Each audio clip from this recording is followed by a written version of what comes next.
is a practice of regulating prana. I would rather say it is the expansion of prana. There are many ways of doing that in the yogic parlance, and there are many references about pranayama in our ancient scriptures and also in many other important texts. The major one being Patanjali Yoga Sutras. Pranayama is a very dedicated and concentrated practice, and it must be done with proper guidance from an adept or master.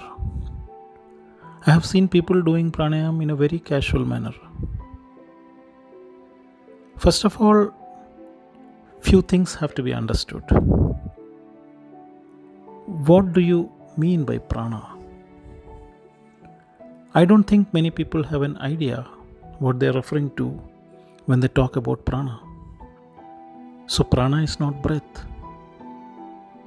Prana is the subtle form of breath. Or you can say breath is the grosser form of prana. We are talking about doing some particular activity using the subtle prana, which is also called the life force, the force that sustains life.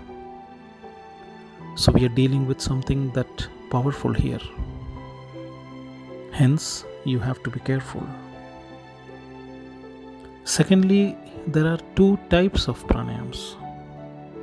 In deeper yogic practices, once you go through all that, you realize that there are two types of pranayams.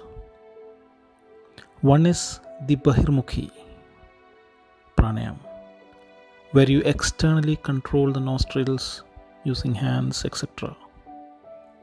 Then there is Antarmukhi pranayam.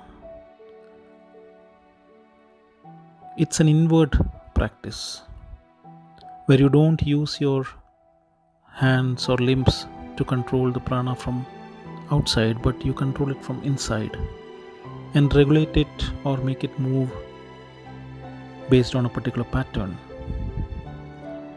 Now, Bahirmukhi pranayam is not advisable when you do it as a serious practice, particularly because you are externally controlling the prana or the subtle breath. So there can be prolonged delay or untimely regulations which can lead to complications. When you do inwardly, there is less chance of holding the prana for more time than you can really hold it. So it's a very mature way of doing pranayam.